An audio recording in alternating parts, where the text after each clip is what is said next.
इस बार मैं पहले से बोल रहा हूँ हाँ। इस बार इंडिया नहीं जीतेगी। चाहे तुम अब उनको विराट कोहली को सबको बोल दो कि अपने जेडी का जोर लगा के यार जीत के दिखा दो तुम अब। मेरे हाथ में चोट आई है, पूरी ब्लीडिंग हुई है। आप लोगों के साथ की जरूरत है। मेरे छोटे भाई वीरेंद्र शास्त्री फाइल निकाली है और ये 2 करोड़ रुपए के मालिक हो चुके हैं। दोस्तों, विराट कोहली ने IITN बाबा की भविष्यवाणी को कर दिया है फेल। हिंदुस्तान ने पाकिस्तान को क्रिकेट मैच में जम के दिया है फेल। जनाब, पाकिस्तान की हार के बाद सोशल मीडिया पे आखिर क्यों हो रही है IITN बाबा की जम के धुलाई? कैटरीना कैफ ने किस नदी में जाकर है डुबकी लगाई? मात्र 49 रुपए में किस शख्स ने रातों रात 2 करोड़ की रकम कमाई? और तो और दोस्तों, नफरती नाजिया इलाही ने क्यों भारतवासियों से इंसाफ की गुहार लगाई? PM नरेंद्र मोदी जी का कौन है नया नवेला छोटा भाई? हम आपको देंगे सभी खबरों की जानकारी। मैं हूँ मारिया और आप देख रहे हैं VB न्यूज इंडिया। जनाब, समय रैना को जितनी गालियां न पड़ी होगी सोशल मीडिया पे, उससे कहीं ज्यादा गालियां इस वक्त खा रहे हैं IITN बाबा अभय सिंह। हिंदुस्तान के हर एक शख्स के मुंह पे अभय सिंह का नाम है। मामला कुछ संगीन है दोस्तों। अभय सिंह ने भारत और पाकिस्तान के क्रिकेट मैच से पहले एक भविष्यवाणी की थी। भारत और पाकिस्तान का क्रिकेट मैच दुबई में खेला जाना था चैंपियन ट्रॉफी के लिए। अभय सिंह ने यह भविष्यवाणी की थी कि विराट कोहली एड़ी से चोटी तक का जोर लगा ले, लेकिन पाकिस्तान के खिलाफ भारत जीत नहीं पाएगा। लेकिन दोस्तों, रविवार को हुए चैंपियन ट्रॉफी के भारत पाकिस्तान मैच में भारत ने 6 विकेट से पाकिस्तान को हरा दिया, जिसके बाद दोस्तों हिंदुस्तानियों में खुशी की लहर है। साथ ही साथ दोस्तों मिलता जुलता रिएक्शन भी पाकिस्तान से मिला है। लेकिन दोस्तों, इस क्रिकेट मैच से पहले जो IITN बाबा ने भविष्यवाणी की थी कि पाकिस्तान के आगे भारत टिक नहीं पाएगा, वो भविष्यवाणी पूरी तरह से फेल हो गई। तो फिर क्या होना था दोस्तों? सोशल मीडिया पे जम के IITN बाबा की ट्रोलिंग होना शुरू हो गई है। दोस्तों, अगर आप रील्स, यूट्यूब शॉर्ट्स के शौकीन हैं तो IITN बाबा को गरियाते हुए किसी न किसी क्रिएटर की वीडियो आपकी नजरों के सामने आई ही होगी। अब दोस्तों, IITN बाबा की भविष्यवाणी फेल हो गई है, इस पर आपकी क्या राय है? कृपया कमेंट में अपनी राय देना मत भूलिएगा। जनाब, 2025 का महाकुंभ समापन की ओर अग्रसर है। इसी बीच दोस्तों, महाकुंभ में अफरा तफरी का एक बार फिर से माहौल देखने को मिला।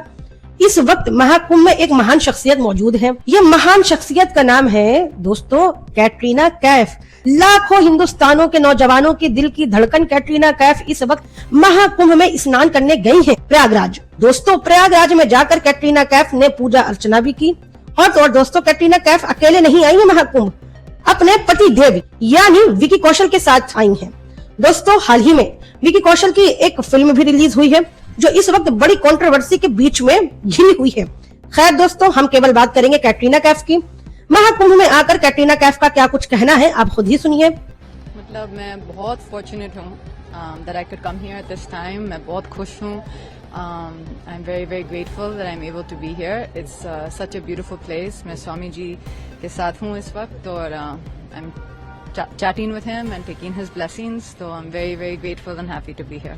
जब मैं मुंबई में थी दोस्तों, आपके मोबाइल के स्क्रीन पर ये जो शख्स की फोटो नजर आ रही है, इनका नाम सलीम है। सलीम ने ड्रीम 11 पे भारत और पाकिस्तान के बीच में चैंपियन ट्रॉफी का जो मैच हो रहा था, उसमें सट्टा लगाया था मात्र 49 रुपया का। मात्र 49 रुपया का सट्टा लगाकर रातों रात महाराजगंज के सलीम ने ड्रीम 11 पे 2 करोड़ का इनाम जीत लिया है। जिसके बाद दोस्तों, जब इनाम की घोषणा हुई तो सलीम भी हक्का बक्का रह गए।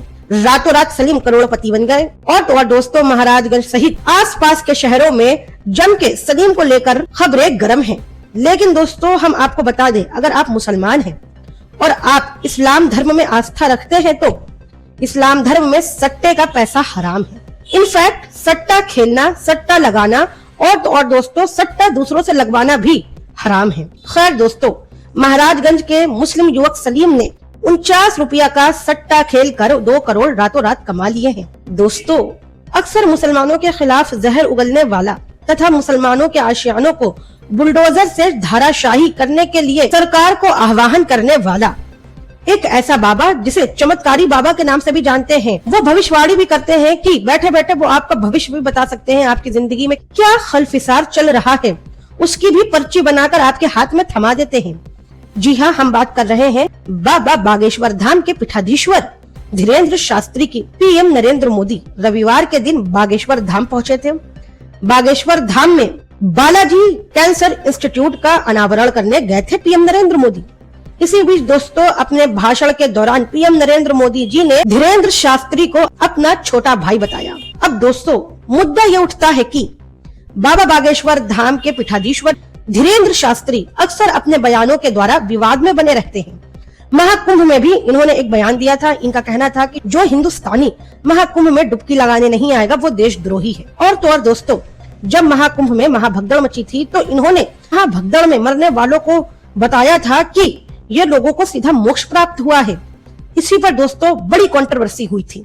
लेकिन बालाजी कैंसर इंस्टीट्यूट का अनावरण करने गए पीएम नरेंद्र मोदी जी ने ऑफिशियली ये अनाउंस कर दिया है कि धीरेन्द्र शास्त्री नफरती भाषण देने वाला उनका छोटा भाई है। अब पीएम नरेंद्र मोदी जी के छोटे भाई पर आपकी क्या राय है? कृपया कमेंट में अपनी राय देना मत भूलिएगा। दोस्तों, नाजिया इलाही खान का आपने नाम तो सुना होगा। ये एक एडवोकेट है। दोस्तों, अक्सर मुसलमानों के खिलाफ ये नफरती बयानबाजी करती रहती हैं। मुसलमानों को कठमुल्ला कह के संबोधित करती हैं। हालांकि ये खुद मुसलमान हैं, इनका ऐसा कहना है, लेकिन इनके भाषणों को देखकर लगता नहीं है कि ये इस्लाम धर्म में आस्था रखती हैं। खैर, नाजिया इलाही खान अपनी कार से और अपने 2 सहेलियों के साथ दिल्ली से एटा से प्रयागराज महाकुंभ के लिए आ रही थी। इस बीच दोस्तों, एटा में नाजिया इलाही खान का भीषण एक्सीडेंट हो जाता है। इस एक्सीडेंट में इनकी दोस्त गंभीर रूप से घायल हो जाती है। एक्सीडेंट के तुरंत बाद एक्सीडेंटल कार में बैठकर नाजिया खान एक वीडियो बनाती है।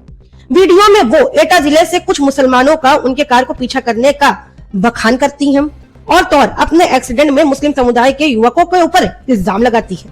हालांकि दोस्तों, इनके इल्जामों की किसी भी प्रकार की पुष्टि हम नहीं करते, क्योंकि इनके पिछले बयानों में भी इनके द्वारा बोले गए कई झूठों का पर्दाफाश हो चुका है। एडवोकेट नाजिया इलाही की तरफ से ब्रेकिंग न्यूज ये है कि नाजिया इलाही का भीषण एक्सीडेंट हुआ है। अब इस एक्सीडेंट में नाजिया इलाही ने क्या कुछ कहा है, आप इनकी मुंह जबानी खुद सुनिए।